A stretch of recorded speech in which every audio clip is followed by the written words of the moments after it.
ఎప్పుడు స్టార్ట్ చేశారు? ఇది ఎన్ని ఎకరాలు ఉంటుంది? ఇది వచ్చేసి మొత్తం 3 acres ల్యాండ్ అండి. 3 acres కూడా ఉండదు, ఇంకో 10 గుంటస్ తక్కువనే ఉంటుంది, పావుదక్క 3 ఎకరాలు. ఇది వచ్చేసి నేను 2 years 8 months అవుతుందండి స్టార్ట్ చేసి. ఫస్ట్ నేను స్టార్ట్ చేసినప్పుడు 1.5 acre ప్లాంటేషన్ చేశాను. ఆ 1.5 acre జస్ట్ నేను 250 వెరైటీస్ తోటి ప్లాంటేషన్ చేశాను. అప్పుడు నేను బిజినెస్ నడిపించుకునేవాడిని.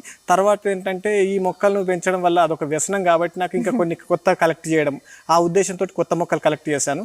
దానివల్ల ఇదాన్ని ఫామ్ ఎక్స్టెన్షన్ చేసేసి ఇక్కడ ఉన్న 3 ఎకరాలలో మొత్తం ఈ ప్లాంట్స్ కొత్తగా వస్తూనే ఉంటాయి. ఇప్పుడు ప్రజెంట్ వచ్చేసి 800 నుంచి 900 రకాలు ఇప్పుడు ప్రజెంట్ ఉన్నాయి, ఇంకా కలెక్ట్ చేస్తూనే ఉన్నాను. వండర్ఫుల్ అండి.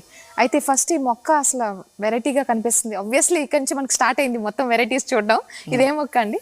ఇది వచ్చేసి బాకుపరి అంటారండి. ఇది వచ్చేసి గార్సినియా ఫ్యామిలీకి చెందింది. దీని సైంటిఫిక్ నేమ్ వచ్చేసి గార్సినియా గార్డేనియానా. ఇది వచ్చేసి బ్రెజిల్ కి చెందిందండి. బ్రెజిల్ అంటే మనకు ఎక్కువ అమెజాన్ ఫారెస్ట్ వచ్చేసి మనకు బ్రెజిల్లో 70% స్ప్రెడ్ అయి ఉంటుంది.